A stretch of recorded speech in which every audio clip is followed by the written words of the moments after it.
Okay, so this is our first foray into how to actually use the subjunctive. When is it necessary to use this new present subjunctive mood that we've learned? Okay, we're going to talk about it first in noun clauses. Okay, again, if you've had this in English grammar, it probably is going to help you. But they're called noun clauses because they function as a noun. They work as a person, place, or a thing. Okay, they are always, you're going to recognize them because they're always introduced with the word K.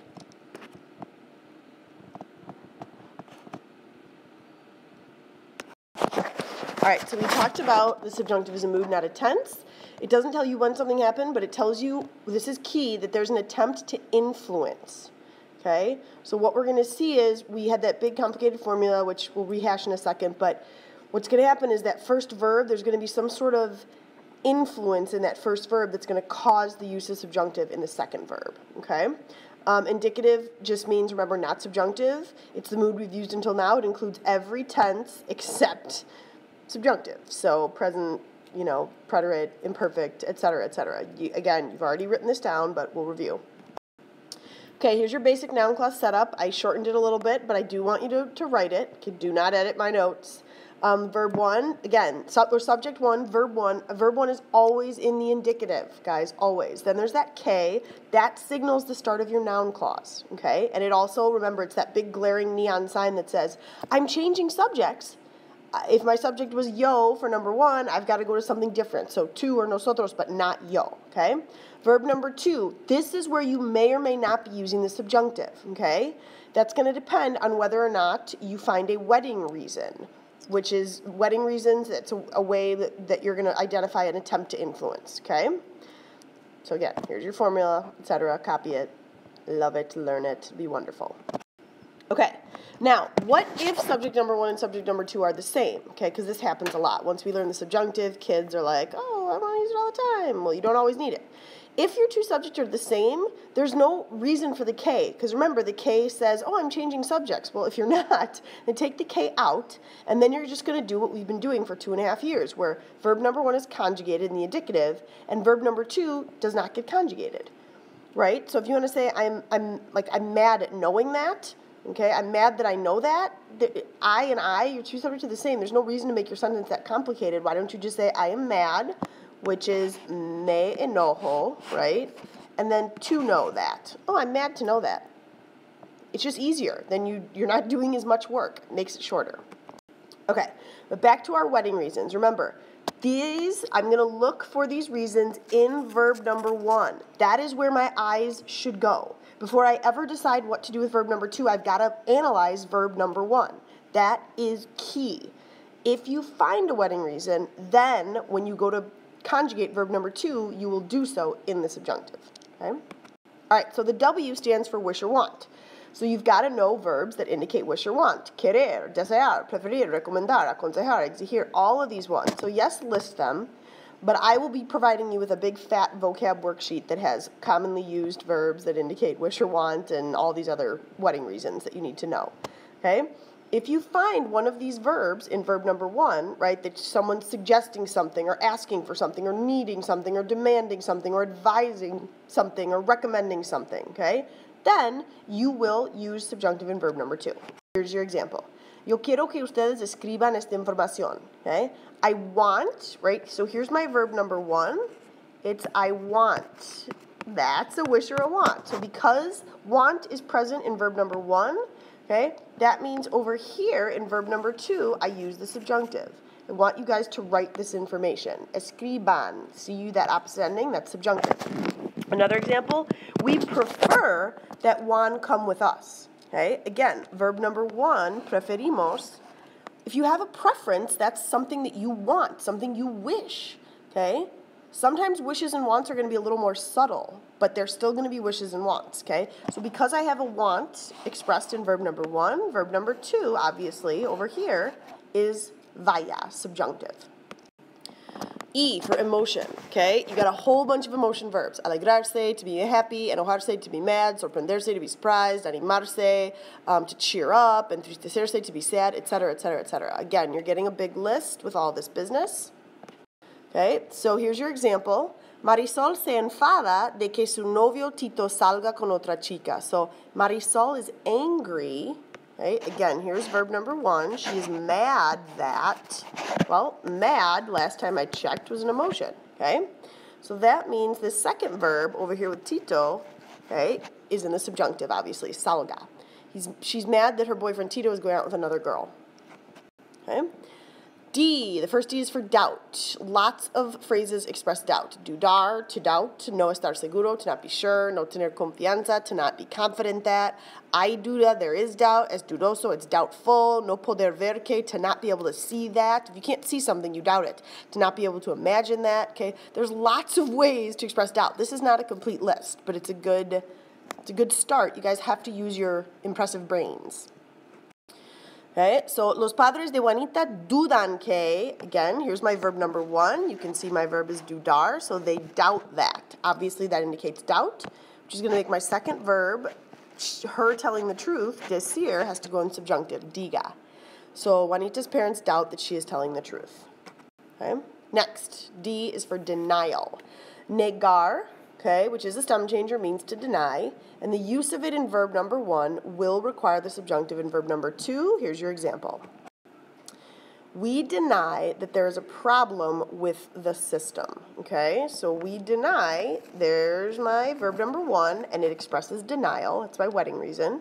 So because of that, I had to take my verb haber, right, and I had to put it in the subjunctive. It's one of your dishes. You just got tested on it. Hopefully you did well, okay? The I stands for impersonal expressions. Impersonal expressions are structured in a specific way. That's what's in yellow. It's going to be S plus either an adjective or a noun, and then K. It's good that. It's bad that. It's necessary that. It's a shame that. It's so wonderful that. Okay? You had a lot of these phrases as vocab. Okay? You had a whole list as peligroso que, es bueno que, es malo que. We haven't tested on them yet. So you're currently having them as vocab, which is good because they tie into the use of the subjunctive. After you have an impersonal expression, you will use subjunctive. Okay? So here's your example. Es imposible que mi madre sepa todos mis secretos. Okay? Here is my impersonal expression. Es plus an adjective, imposible, plus que, right? And then because that's an impersonal expression, that means my second verb, saber, has to be put in the subjunctive, which makes it sepa, another one of your irregulars. Okay? It's not possible that my mom knows all my secrets. All right. It is important to note that there are some impersonal expressions that are an exception to the rule. They will not take subjunctive, but instead, if there are impersonal expressions that express 100% certainty, they will introduce the indicative. Okay? Here are some of these. Es obvio que, es cierto que, es seguro que. So it's obvious that, it's certain that, it's sure that, it's true that, it's a fact that, it's a fact that, it's indubitable that. Okay? Anything like that, if you have an impersonal expression, but it indicates 100% certainty, you will use indicative after them. So if you say, it's sure that I am going to get an A on this test, okay, even though es seguro que is structured as an impersonal expression, because it's so 100% certain, it will take the indicative. So you would have es seguro que yo recibiré, you could use future tense there, una A en el examen. Okay? However, remember, and this is where the details come in, okay? If you put a no in front of these expressions I just gave you, okay? You say it's not obvious, it's not true, it's not certain, it's not, sure that. Then, all of a sudden, these expressions are uncertain or they express doubt. And as we discussed with our first letter D in wedding, doubt always takes the subjunctive. So this is key. Look at the next slide. Okay, N for negation. Okay, if you take specifically the verbs creer, pensar, and opinar, right, to believe, to think, and to be of the opinion that. If you stick a no in front of these verbs, then you have to use the subjunctive, okay? But if you take that no away, it's no longer an instance of negation, and therefore indicative will be used. So here's my two examples, okay? No pensamos, all right? So here's my pensar with a no in front of it. We do not believe that the idea is good, okay? We don't think that it's a good idea, okay? Well, then we're going to use subjunctive, as you can see right here, okay? But if I take that no away, right? And I just used pensar. You've been using that for 2.5 years and you never needed subjunctive. It's because you didn't use a no in front of it. You said pensamos que.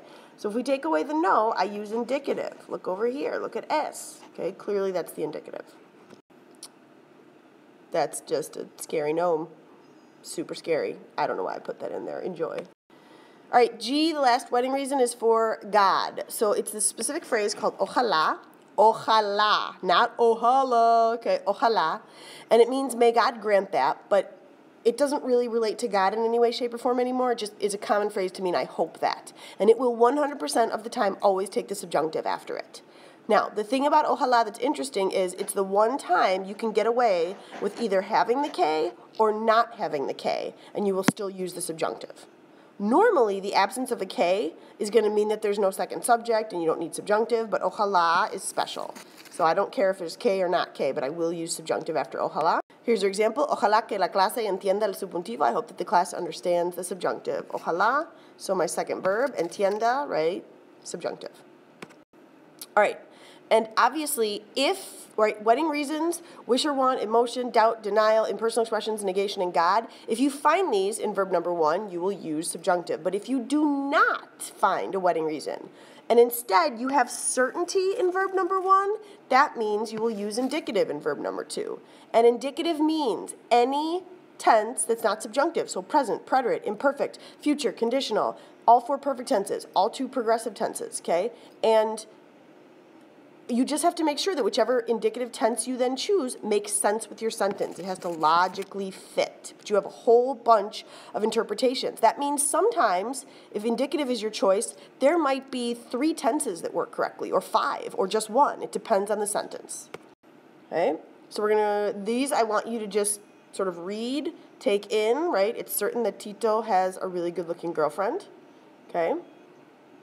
It's certain that, yes, it's an impersonal expression, but it's 100% certain. So we talked about that. If an impersonal expression expresses certainty, 100%, then you use indicative. So that's why it's going to be tiene up here. Second one, Fernando se siente enfadado. Fernando feels angry that his friend is going on a trip without him. Okay? Well, he feels angry. That is his emotion. Angry. Okay? Anger, that's E, emotion and wedding reason. So this is definitely going to be subjunctive over here. So it's vaya. Okay? Last one. I do not doubt that Mrs. Shields, or that Mrs. Shields likes me. Okay? Well, if you do not doubt, then you do not have doubt.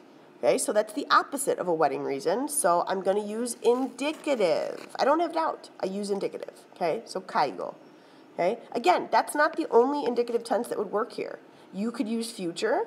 You could use present perfect. Okay? There's other options, but that one works just fine. Okay? A couple more.